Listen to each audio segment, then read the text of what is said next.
புலி பதுங்குதுன்னா பாயறதுக்குன்னு சொல்லுவாங்க. சிறுத்தை குட்டி பதுங்கி பதுங்கி பதுங்கி பாவம் திமுகவினுடைய கோட்டையே சல்லி சல்லியா உடைச்சிருக்கிறாரு. அந்த வகையில் அண்ணன் திருமாவளவன் அவர்களை பாராட்டுகிறேன். நாடாளுமன்றம் தேசிய அரசியலை விட்டுட்டு நீங்க தமிழகத்தினுடைய அரசியலை உற்று நோக்கி பார்க்கிறார் என்று சொன்னார். மு.க. ஸ்டாலின் அவர்களை பிளாக்மெயில் செய்கிறார். மு.க. ஸ்டாலின் அவர்களுக்கு செக் வைக்கிறார். அந்த வகையில் திருமாவளவன் இன்றைக்கு திராவிட முன்னேற்ற கழகத்தினுடைய ஆட்சியாளர்களை பயமுறுத்தி இன்னைக்கு 8 சீட்டும் கண்டிப்பாக ஜெயிச்சே ஆகணும். அதாவது பிசிகா 8 தொகுதியில் ஜெயிச்சே ஆகணும். ஏன்னா திமுககாரன் கண்டிப்பாக ஓட்டு போடணும். அவனை ஓட்டு போட சொல்லுங்க. அவன் ஓட்டு போடலன்னா மீதி எந்த தொகுதியிலையும் நீங்க நம்ம ஓட்டு போடக்கூடாது. ஆமாம், அவன் நம்மளை பழி வாங்கினா அதே மாதிரி அவனை நம்ம பழி வாங்கணும்னு சொல்லி இன்னைக்கு அந்த ஸ்ட்ராட்டஜியோடைய அஜெண்டாவில் தான் போய் கொண்டு இருக்கிறது. காட்டு மன்னார் கோயிலில் போன வாட்டி நீங்கள் எப்படி தோற்றீங்களோ அதை விட கேவலமாக கண்டிப்பாக அண்ணன் திருமாவளவன் அவர்கள் கண்டிப்பாக தோப்பார். ஏனென்றால் ஆம்ஸ்ட்ராங்குடைய ஆன்மா உங்களை கண்டிப்பாக சும்மா விடாது. காமராஜருக்கு பேரனாக 10,000 ரூபாய் தான் பாக்கெட்டில் இருக்குன்னு சொல்லி அப்பட்டமாக புழுகுறாரு. அதாவது அவர் போட்டுக்கிற சட்டையே கிட்டத்தட்ட 5,600 ரூபா 9,000 ரூபாய் சட்டை இருக்கு. அவர் இந்த மேலே அந்த தலைமுடி டோப்பா வச்சுக்கிறாரு. எவ்வளோ இருக்குன்னு சொல்லி இப்படி ஒரு சுயநினைவோடு சொல்கிறாரா? அதனால தான் ராசா அவருக்கு பிரெயின் இல்லைங்கன்னு ஒரு இப்போ நம்ம ஆடியோலாம் பார்த்தோம். அதுதான் சொல்லியிருப்பார் போல. பிரெயினும் இல்லை, மேலே முடியும் இல்லை. மு.க. ஸ்டாலின் அப்பட்டமாக புழுவதை இன்னைக்கு தமிழக மக்கள் எல்லாம் உற்று நோக்கி பார்த்து கொண்டு இருக்கிறாங்க. கார் இல்லை, 10,000 ரூபாய் தான் சொல்லி. ஆனால் அவர்கள் மனைவி மீதும் மக்கள் மீதும்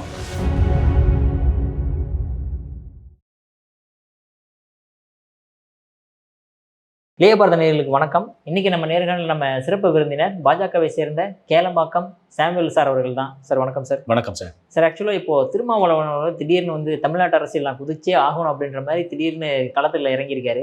அது மட்டும் இல்லாமல் திமுக ஆதரவாளராக இருக்கக்கூடிய விசிகாவினர்லாம் ஓரம் கட்டிக்கிட்டு இல்லை தனக்கு ஆதரவாளர்களை மட்டும் நிலைநிறுத்திருக்காரு அப்படின்ற மாதிரி ஒரு குற்றச்சாட்டு வைக்கப்படுது. அதை எப்படி பார்க்குறீங்க? அண்ணனுக்கு நான் முதலமைச்சர் ஆகக்கூடாதா? ஏன் எனக்கு அந்த தகுதி இல்லையா அப்படின்லாம் சொல்லி நிறைய மேடைகளில் பேசியிருக்கிறாரு. கண்டிப்பாக அண்ணன் முதலமைச்சராக ஆகணும்.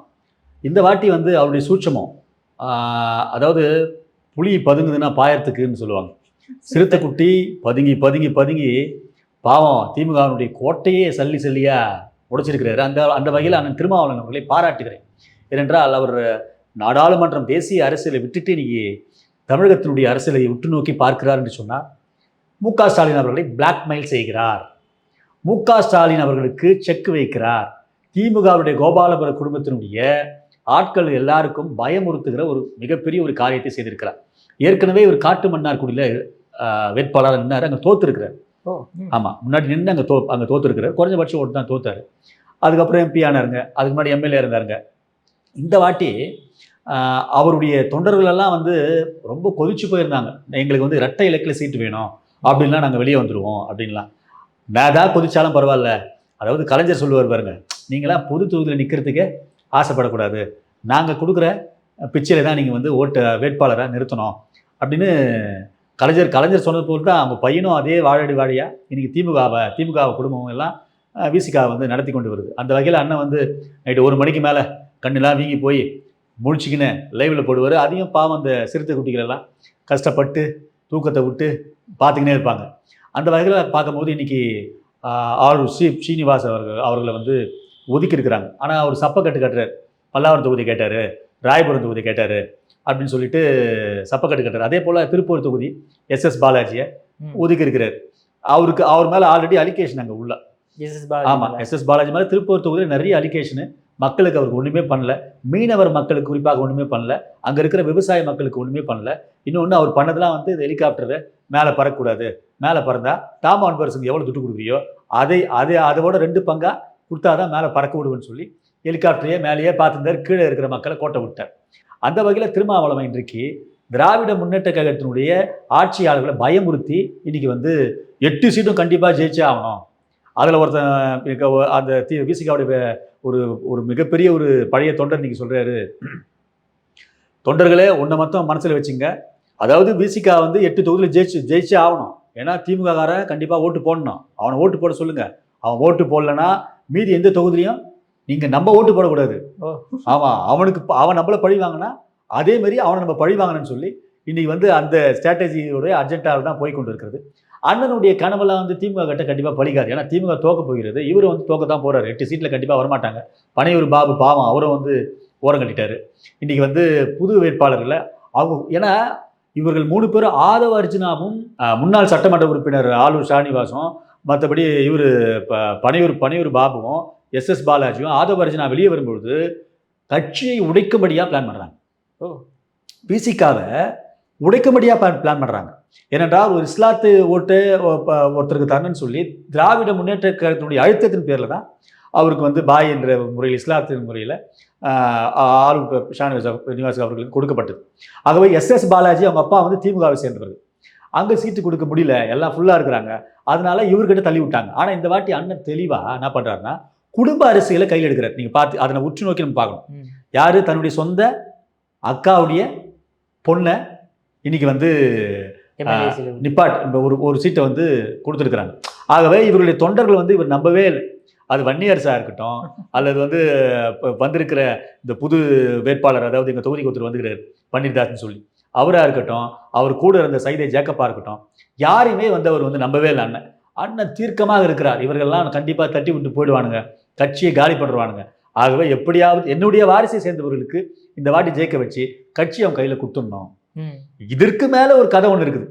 அதாவது இவர் கனவு கண்ற 8 சீட்டும் ஜெயிச்சிட்டா நம்ம வந்து மு க ஸ்டாலின் அவர்களை எப்படியும் அப்படியே ஈக்குவலஸாக இருக்கும். என்டிஏ கூட்டணி, ஆமாம், அதாவது தொங்கு தொடர்பு தான் இருக்கும். இவங்களை மிரட்டலாம். பார்த்தியா, எனக்கு துணை முதலமைச்சர் கொடுத்தா தான் இந்த 7 எம்எல்ஏவும் உங்களுக்கு வந்து ஆதரவாக நாங்கள் குரல் கொடுப்போம் அப்படின்ற மாதிரிலாம் அண்ணன் பகல் கனவு கண்டு தான் தமிழக அரசியலுக்கு வந்திருக்கிறார். ஆகவே இந்த கனவுலாம் கண்டிப்பாக நடக்காது. என்டிஏ கூட்டணியானது அமோக வெற்றி பெறும் என்பதில் எந்த விதமான சந்தேகமும் கிடையாது.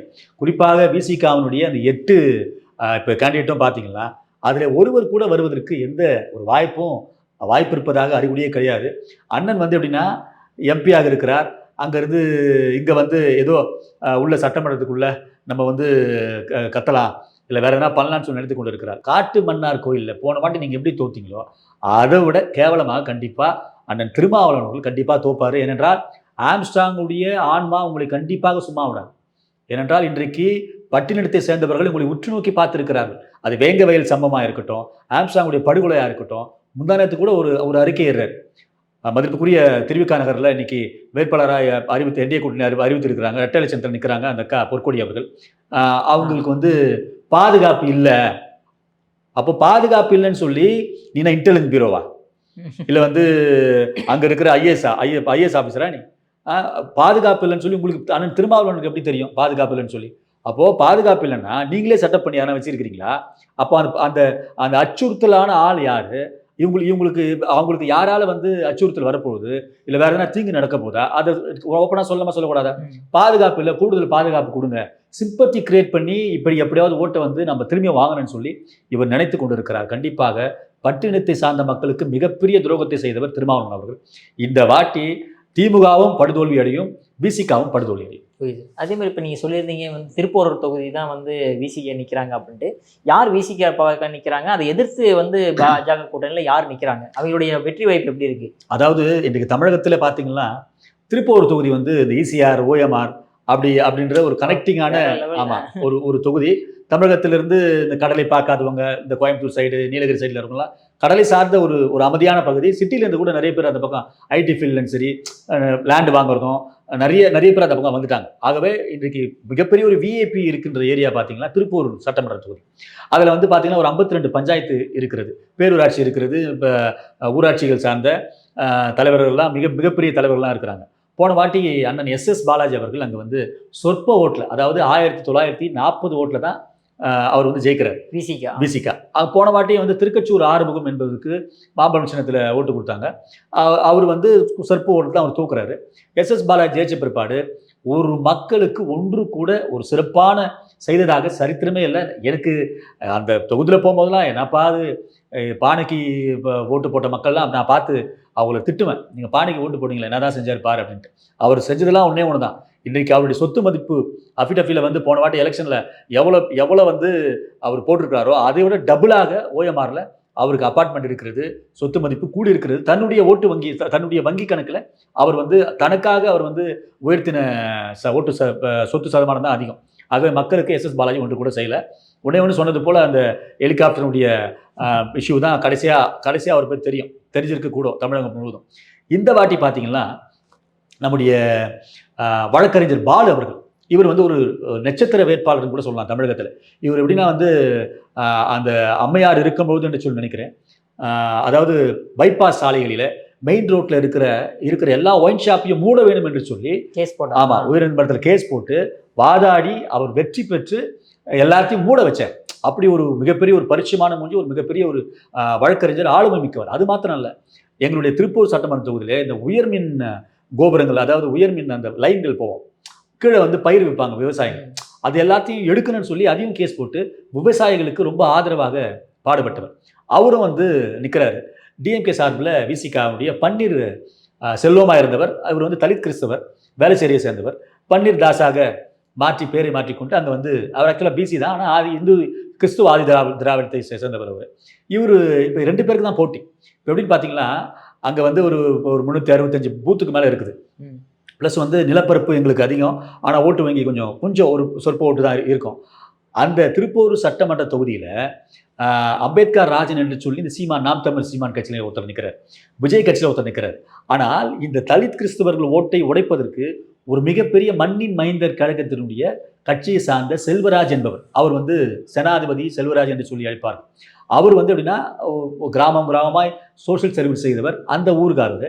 அவர் வந்து குறைஞ்சபட்சம் 7500லேருந்து ஒரு 10,000 ஓட்டுக்கு மேலே கண்டிப்பாக அவர் எடுப்பார். அவராலே வழக்கறிஞர் பாலு அவர்களுக்கு வெற்றி வாய்ப்பு மிக பிரகாசமாக இருக்கிறது. ஏற்கனவே ஒரு மிக அதிக வாக்கு வித்தியாசத்தை கண்டிப்பாக ஜெயிக்க போறாரு. விசிகாவுடைய தோல்வி அண்ணன் மானாமதி, அதாவது சேனாதிபதி செல்வராஜ் அவர்களிடத்துல ஓட்டு வங்கி அதிகமானதுனால விசிகாவுடைய தோல்வி இன்றைக்கு கண்கூடாக தெரிகிறது. அவர் வந்து அந்த மானாமதி என்ற ஒரு பகுதியில் சோஷியல் சர்வீஸ் செய்து கொண்டு இருக்கிறவர். அவர் வந்து 52 பஞ்சாயத்துக்கும் பரிச்சயமானவர், கிறிஸ்துவர். அவர் தலித் கிறிஸ்துவர், சிஎஸ்சி ஒரு டாமினேட்டில் ஒரு மிகப்பெரிய லீடராக இருக்கிற பாதிரியார்கள், சர்ச்சினுடைய மெம்பர்கள் எல்லாம் அவர்களுக்கு ஓட்டு போட்டு தயாராக இருக்கிறார். ஆனால் இந்த பாமக ஓட்டும் பாஜக ஓட்டும் கண்டிப்பாக, அதாவது என்டிஏ கூட்டணி ஏடிஎம்கே ஓட்டும் கண்டிப்பாக எங்கேயுமே திருப்பூர் தொகுதியில் பிரியாது. அண்ணன் வழக்கறிஞர் பாலு அவர்கள் 15,000க்கு மேலே ஓட்டு வித்தியாசத்தில் கண்டிப்பாக தமிழகம் உற்று நோக்கி பார்க்கும்படியாக ஒரு மிகப்பெரிய ஒரு வெற்றியை கண்டிப்பாக என்டிஏ கூட்டணிக்கு தருவார் என்பதில் எந்த விதமான சந்தேகமும் கிடையாது. விசிகா அப்பட்டமான தோல்வியை திருப்பூர் தொகுதியில் இந்த வாட்டி கண்டிப்பாக சந்திக்கும். எஸ்எஸ் பாலாஜி மீது உள்ள வன்மத்தை எல்லாம் திமுககாரன் வந்து ஒரு எல்லா சமூக வலைத்தளத்தில் இப்போ அவனுக்கு தொண்டர்களே, நாங்கள் 5 வருஷமாக வனவாசத்தில் இருந்தோம். வனவாசனா போன வாட்டி விசிகா கொடுத்துட்டாங்க தொகுதி, அதுக்கு முதல் வாட்டி ஏடிஎம்கே கொடுத்துட்டாங்க, அதுக்கு முதல் வாட்டி திமுக தோக்குது. 5 வருஷம், அதாவது 3-5 ஆண்டா எங்களுக்கு சேர வேண்டிய பங்களிப்பு, அதாவது திமுகவுக்கு ஒரு வேட்பாளர் நிறுத்துவதற்கு, அவர்களுக்கு வேலை செய்வதற்கு ஒரு வாய்ப்பு கூட கொடுக்கல அப்படின்னு சொல்லி மிகப்பெரிய விரத்தில் இருக்கிறாங்க. ஏன்னா அங்கே இருக்கிற ஒரு பிரசன்ட் சேர்மேன் அவர் வந்து எங்களுக்கு சீட்டு தாங்க அப்படின்னு சொல்லி ரொம்ப அழுத்தம் கொடுத்தது. அதான் ஒரு தகவல். வேட்பாளர் போய் உட்காரும் போது கூட இந்த இப்போ புதுசாக அந்த விசிகா வேட்பாளர் அவர் கேட்டதாக ஒரு மிகப்பெரிய தகவல் என்னன்னா, நீங்கள் ஏன் வந்து நிற்கிறீங்க, உங்களுக்கு தான் தனி தொகுதி தந்துக்கிறாங்களே, அங்கே போய் நிற்க வேண்டியதானே, பொது தொகுதி நீங்கள் ஏன் வந்து வாங்கின்னு வந்து இங்கே நிற்கிறீங்க, நாங்கள் உங்களுக்கு வேலை செய்யணுமான்னு சொல்லி திமுக காரன் என்ன பண்ணுறான்னா, விசிகா காரனை அவனை பாவம் மூஞ்ச மாற வச்சு இன்னைக்கு மிகப்பெரிய பயத்தில் இருக்கிறார் திருப்பூர் தொகுதியுடைய விசிகா வேட்பாளர். அந்த வகையில் மிகப்பெரிய வெற்றி கனியை எங்களுடைய பாரத பரமிடத்தில் அன்புமணி ராமதாஸும் வழக்கறிஞர் பாலும் அவர்கள் கண்டிப்பாக கொடுப்பார்கள். திருப்பூர் தொகுதி என்டிஏனுடைய வசம் இருக்கிறது. நாங்கள் வெற்றி கொண்டாடத்தை கண்டிப்பாக மிகப்பெரிய பிரம்மாண்டமாய் கொண்டாடுவோம். Okay sir. அதே மாதிரி இப்போ பாஜக வந்து இப்போ 27 பேர்த்த கொண்ட லிஸ்ட்டை கொடுத்துட்டாங்க. பட் இருந்தாலுமே அந்த இப்போ தமிழ்நாட்டில் நம்ம பார்க்க போகிறது என்ன அப்படின்னா, ஒரு கிறிஸ்தவர்கள் ஒரு இஸ்லாமியர்களுக்கு கூட அந்த லிஸ்ட்டில் இடம் இல்லையே சார். அப்போவுமே இப்போ இது மதவாத கட்சின்னு சொல்கிறதுல இப்போ கரெக்டாக இருக்குமான்னு சொல்ல முடியுமா என்ன? இல்லை, அதாவது நீங்கள் அப்படி பார்க்குறீங்க. ஆனால் இந்த வாட்டி தொகுதியை வந்து தேர்ந்தெடுத்து மிக சிறப்பான முறையிலே தலைமை இன்றைக்கு வந்து கொடுத்துருக்கிறது. ஒரு சில பேர் சொல்கிறாங்க அண்ணாமலைக்கு சீட்டு தரல, அண்ணாமலை ஆதரவாளர்களுக்கு சீட்டு தரல அப்படின்னு சொல்லி. ஏன்னா புது ஆட்களுக்கு, பரிச்சயமான ஆட்களுக்கு நிறைய ஒர்க் பண்ணாங்க, அதெல்லாம் ஓட்டாகத்தான் மாறி இருக்கிறது. பாஜகவுடைய தொண்டன், இப்போ நாங்கள் ஒர்க் பண்ணுறோம், நாங்கள் போய் நாங்களாம் ஒர்க் பண்ணோம், எங்கள் சீட்டு தாங்கன்னு சொல்லி இது தலைமையை வந்து உற்று நோக்கி பார்த்து கொண்டு தான் இருக்கிறது. அண்ணாமலை அவர்களுக்கு ஏன் சீட்டு தரவில்லை என்று சொன்னால், அவர் தேசிய தலைவர், நாடாளுமன்றத்தில் அவர் குரல் கண்டிப்பாக ஒலிக்க வேண்டும் என்று சொல்லி அவர் மிகப்பெரிய ஒரு ஸ்ட்ராட்டஜி வைத்திருக்கிறாரு.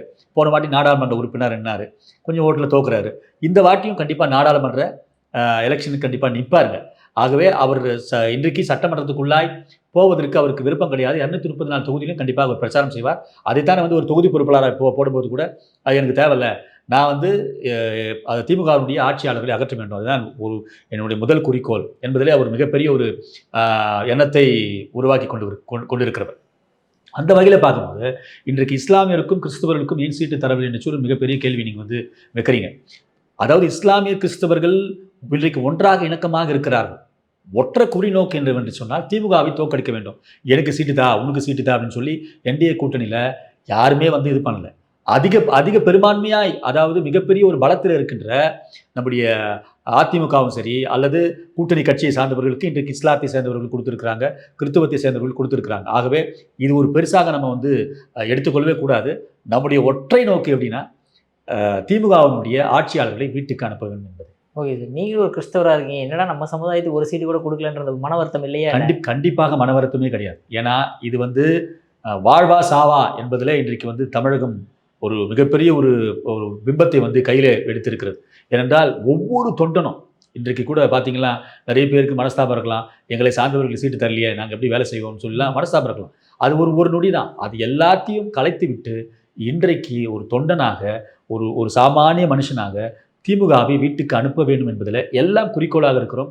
திண்ணியாக ரோடாக தெருவாக எங்களுடைய திமுகவினுடைய அதனுடைய அவர்கள் செய்த ஊழல்களையும் அவர்கள் சொன்னதை செய்யாததையும் இன்றைக்கு சுற்றி காண்பித்து மிகப்பெரிய ஒரு வேலையை இன்றைக்கு பிரச்சாரமாக எடுத்துக்கொண்டு போகிறோம். ஓகே சார், அதே மாதிரி இப்போ எலெக்ஷன் அஃபிடவிட்டில் வந்து ஸ்டாலின் அவர்கள் வந்து கொடுக்குறாரு, அதில் கொடுக்கும்போது சொல்லியிருக்காங்க 10,000 ரூபா தான் அக்கௌண்ட்டில் இருக்குது அப்படின்ட்டு. இவர் ஏழ்மையான ஒரு தலைவரை வந்து மறுபடியும் சிஎம் ஆகிற தப்பு இல்லையே சார்? காமராஜருக்கு பேரன் அவர் 10,000 ரூபாய் தான் பாக்கெட்டில் இருக்குன்னு சொல்லி அப்பட்டமாக புழுவுறாரு. அதாவது அவர் போட்டுக்கிற சட்டையே வந்து கிட்டத்தட்ட 5,600 ரூபாய் 9,000 ரூபாய் சட்டை இருக்கும். அவர் இந்த மேலே அந்த தலைமுடி டோப்பா வச்சுக்கிறாரு, எவ்வளோ இருக்குன்னு சொல்கிறீங்க? தெரியல சார்.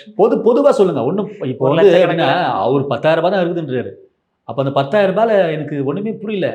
அவர் மக்களிடத்துல எப்படி அவர் சுயநினைவோடு சொல்கிறாரா? அதனால தான் ராசா வந்து அவருக்கு பிரெயின் இல்லைங்கன்னு ஒரு இப்போ நம்ம ஆடியோலாம் பார்த்தோம். அதுதான் சொல்லியிருப்பார் போல், பிரெயினும் இல்லை, மேலே முடியும் இல்லை. ஆகவே இவர் என்கிட்ட காரம் கிடையாது, 10,000 ரூபாய் தான் இருக்குது அப்படின்னு சொல்லி. ஆனால் இன்றைக்கி பார்த்தீங்கன்னா அவர் கலைஞருடைய பையன் என்பதை கரெக்டாக நிரூபிச்சிட்டார். கலைஞருக்கு திருடவும் தெரியும், பதுங்கவும் தெரியும். இவர் திருடிட்டு யார் அனுப்புவார்னா இன்னொருத்தனை ஜெயிலுக்கு அனுப்புவார். யாரை? ராசா போன்றவர்களை, தலித்தினத்தை சார்ந்தவர்களை, பட்டினத்தை சார்ந்தவர்களை, ஏமாளிகளை ஜெயிலுக்கு அனுப்புவார். அதை நான் சொல்ல, ராசாவுடைய ஆடியோவை நீங்கள் பார்த்துருப்பீங்க. கலைஞர் டிவிக்கு நான் பணத்தை கொடுத்தேன், ஆனால் என்னை யாரா வந்து ஜெயிலில் பார்த்தானுங்களா? நானும் அந்த பணத்தை எடுத்துன்னு போனேன். அப்போ யார் பலிகேடா? ஒரு ஒரு ஒரு ரவுடி என்ன பண்ணுவான்? இங்கேருந்து ஆர்டர் போடுவான், கொலை யாரோ ஒருத்தன் பண்ணுவான். யார் பேரில் வரும்? ரவுடி பேரில் வரும், அவன் தான் பேனர் ஆவான். அதே போல் இன்றைக்கு ராசா அவர்கள் 2G ஸ்பெக்ட்ரமில் ஸ்கேம் செய்து பணத்தை எல்லாம் கலைஞர் டிவிக்கு கொடுத்தது போல இன்றைக்கு அண்ணன் மு.க. ஸ்டாலின் அவர்கள் அவர் வந்து தன்னுடைய பொண்டாட்டி பேரில், பினாமி பேரில், அதுதான் சொல்கிறேன், சேகர்பாபு பேரில் கூட இருக்கும். எஸ், அது அவர் சொன்னது உண்மை தான். ஏனென்றால் அவருடைய பேரில் இருந்தால் தானே கண்டிப்பாக. இப்போ நம்ம செந்தில் பாலாஜி இப்போ அவர் சொல்கிறது உண்மை தான், என்கிட்ட ஒன்றுமே கிடையாதுங்க, 10,000 ரூபாய் தாங்க இருக்குதுங்க. அது டோப்பாவை அலசி போகிறதுக்கு, ஷாம்பு போகிறதுக்கு கரெக்டாக இருக்கும்போது அவர். ஆகவே செந்தில் பாலாஜி போன்றவர்கள் இவருக்கு சம்பாரிச்சு கொடுத்து பினாமியாக மாறி அவர்லாம் ஜெயிலுக்கு போனாங்க. பார்த்தீங்களா? ராசா அவருடைய மனக்கும்பலை சொல்லிட்டாரு ஆடியோ மூலமாக. இப்போ 2 பார்ட்டாக வந்து இருக்குது, இன்னும் 4-5 பார்ட் இருக்குதுன்னு நினைக்கிறேன் நான் மாரிதாஸ் கிட்ட. ஆகவே இன்னும் வந்து நிறைய பேருடைய மனக்குமுறலை இன்னும் வந்து கண்டிப்பாக இந்த எலெக்ஷன் முடித்துக்குள்ளே சொல்லுவாங்க உங்களுக்கு. ஏனென்றால் செந்தில் பாலாஜி எதற்காக நான் உள்ளே போனேன் தெரியுமா? நான் போய் 1 வருஷமாக இருந்தேன், இந்த கோபாலபுரம் குடும்பத்துக்காக தான் இருந்தேன்னு சொல்லி அவரும் கண்டிப்பாக வாய் விட்டு கண்டிப்பாக சொல்லுவார். மு.க. ஸ்டாலின் அப்பட்டமாக புழுவதை இன்றைக்கி வந்து தமிழக மக்கள் எல்லாம் உற்று நோக்கி பார்த்து கொண்டு இருக்கிறார். கார் இல்லை, 10,000 ரூபாய் தான் சொல்லி. ஆனால் அவர்கள் மனைவி மீதும் மக்கள் மீதும் இவர் தான் சொல்கிறாருன்னா பார்த்தா, அவங்க பையன் வந்து இந்த காஞ்சிபுரம் தேர்தல் பரப்பில் எங்கள் அப்பா காலையில் அஃபிடவிட் பார்த்தா நான் பெருமை கொள்கிறேன், எங்கள் அப்பா கிட்ட 10,000 ரூபாய் தான் இருக்குதான். இந்த கதையெல்லாம் எடுத்துன்னு போய் எங்கே நம்ம தலைன்னு அடிச்சிங்கன்னு தமிழகத்தில் இருக்கிறதா வேற எங்கன்னா ஓடி போகிறதான்னு சொல்லி தெரியல. இவர்களெல்லாம் அழிவதற்கு இது ஒரு முட்டாள்தனமான ஒரு காரியத்தை சொல்லி மக்களிடத்தில் மறுபடியும் அவங்க நினைவு கூர்ந்து இவங்க இப்படிலாம் பரப்பல செயலை சிம்பதி கிரியேட் பண்ணி வந்துட்டாங்கன்னு சொல்லி இவர்கள் ஒரு பொய்யான பிம்பத்தை உருவாக்கி மக்களிடத்தில் ஓட்டு வங்கியாக மாறணும்னு சொல்லி மக்கள்லாம் தெளிவாக இருக்கிறாங்க. கண்டிப்பாக திமுக ஆட்சி முற்றுப்புள்ளி வைப்பாங்க. 10,000 ரூபாய் இருந்தால் தயவு செய்து அந்த 10,000 ரூபாய் எடுத்துக்கின்னு மூட்டை முச்சி கட்டிக்கின்னு உங்கள் அப்பா எந்த ரயில்வே ஸ்டேஷனுக்கு வந்தாரோ அந்த ரயில்வே ஸ்டேஷனில் கண்டிப்பாக முக ஸ்டாலின் அவர்களே போய் இருங்க. அந்த 10,000 ரூபாய் செலவு பண்ணுற போகிறீங்க. உங்களுக்கு மறுபடியும் சொல்லுகிறேன், திமுகவினுடைய பிம்பம் உடைக்கப்படும். என்டிஏனுடைய ஆட்சி மிக பிரகாசமாக இருக்கிறது. Okay sir. சார் அதே மாதிரி கடைசி ஒரே ஒரு கேள்வி. இப்போ விஜய் அவர்களுமே அதே மாதிரி தான் அஃபிடேவிட்டில் கொடுத்துருக்காரு. தனக்கு வந்து கடன் நிறைய பேர்த்துக்கு நான் கொடுத்துருக்கேன். யாருக்குன்னு பார்த்தா அப்பாவுக்கு கொடுத்துருக்கேன், அம்மாவுக்கு கொடுத்துருக்கேன், ஒய்ஃபுக்கு கொடுத்துருக்கேன், குழந்தைகளுக்கு கொடுத்துருக்கேன் அப்படின்ட்டு. ஸோ இந்த மாதிரி கடனை கொடுத்துட்டாங்க அப்படின்னா அதில் வந்து சொத்து பட்டியலில் வந்து அவங்க கணக்கில் வராதா என்ன? கண்டிப்பாக சொத்து பட்டியல் கணக்கு வரும். அந்த கடனை நீ கொடுத்துருக்குற அந்த காசு உன் காசு தானே. ஆகவே அந்த கடனை அந்த கடனை கொடுத்தியா வட்டி கொடுத்தியான்னு தெரியல. விஜயை போல 2 வாட்டி வேட்புமனு தாக்கல் பண்ணுவோம். 2 இடத்துல வந்து அவர் நிற்க போகிறார். திருச்சி 1, பெரம்பூர் 1. ஆனால் அவர் எந்த குற்றமும் அதாவது என் மீது கிடையாது என்று சொல்லி அஃபிடேவிட்ல போட்டிருக்காங்க. அதெல்லாம் சொல்லிட்டாங்க தேர்தல் கமிஷன், எப்பா நீ திரும்பி வா, அதை திரும்பி என் கையில் கொடுக்கணும் அப்படின்னு சொல்லி அந்த அஃபிடேவிட் கூட ஒரு நல்ல அட்வொகேட்டை வச்சு ஃபில்லப் பண்ண தெரியாத ஒரு தற்குறி கூட்டத்தின் தலைவர் அவர். இன்றைக்கு அவர்கள் பார்த்தீங்கன்னா ஆதவர்ஜனா போய் விசிகாக போய் ஓட்டு கேட்குறாரு. அந்த காணொலியில் பார்த்தீங்களா, அம்மா அக்கா விசிகாக ஓட்டு போட்டுருங்கன்றார் எங்கே போய் வில்லிவாக்கம் தொகுதியில். ஆகவே இப்படிப்பட்ட ஆட்கள் யாருக்கு இவங்க வந்து விசுவாசமாக ஒன்று மனசில் நினச்சிக்கிறாங்களோ தெரியல. ஆகவே இவர்கள் கூட விஜய் கூட இருப்பவர்கள் எல்லாம் வந்து பார்த்திங்கன்னா விஜயை வந்து எப்படியாவது காலி செய்து விட்டு அவர் பாவம் ஏதோ கல்யாண மண்டபத்தை விற்று தான் ஏதோ பண்ணுறேன். கண்டிப்பாக அந்த ஆள் வந்து உதயநிதி ஸ்டாலினுக்காகத்தான் கட்சியை தொடங்கினார். ஏன்னா இந்த ரெட் ஜாயின் மூவிஸ் வந்து என்னை வந்து இவனுங்க பில்டப் பண்ணுறானுங்களே, படத்தை கூட ரிலீஸ் பண்ண விட மாட்டானுங்களே. ஆகவே இவனுக்கு மட்டும்தான் வந்து இவங்க அப்பா மூலிமா வந்ததுனால இவனுக்கு மட்டும் தான் கூட்டம் இருக்கிறா, நான் ஒரு கூட்டத்தை காமிக்கிறேன்னு சொல்லி இவர் வந்து சேத்துல காலை விட்டார். மீண்டும் வரவும் முடியல, எழுந்திருக்கவும் முடியல. அந்த சாராய வியாபாரி பாவம் அவர் வந்து தாலி இறக்குறான். ஆகவே இவருடைய சொத்து மதிப்பு இவர் வந்து இப்போ படத்தில் நினச்சி உண்மையான சொத்து மதிப்பு தான் வச்சிருக்கிறாரு. ஆனால் அது பொய்யான ஒரு அஃபிடவியை கொடுத்து நான் இவங்களுக்கு கொடுத்தேன் இவங்களுக்கு கொடுத்தனா கூட இவருடைய கணக்கு மதிப்பில் தான் வரும். ஆகவே அண்ணா வந்து இது சூதாட்டம் மாரி நினச்சிங்கன்னு ஆள் வந்து இப்போ வந்து மக்களை ஏமாற்றி கூட்டம் தான் கொடுக்குறது. நீங்கள் பார்த்தீங்கன்னா தாவேக்காவை பொறுத்த மட்டும் கண்டிப்பாக ஒரு இடத்தில் கூட ஜெயிப்பதற்கான வாய்ப்பே கிடையாது. அண்ணன் பெரம்பூரில் கூட மிகப்பெரிய தோல்வியை கண்டிப்பாக சந்திப்பார். அப்பொழுது தெரியும். ஏனென்றால் இவர் ஒரு நல்ல ஒரு கட்சியினோடு கூட கூட்டணி வைத்திருந்தால் கரை சேர்ந்திருப்பார். கண்டிப்பாக கரையும் சேர மாட்டார். அவருக்கும் கண்டிப்பாக தமிழக மக்கள் மிகப்பெரிய பாடத்தை புகட்டுவார்கள். ஓகே சார், அற்புதமான கருத்துக்களை இளையவரோட பார்த்துருக்கு. மிக்க நன்றி சார். தேங்க்யூ.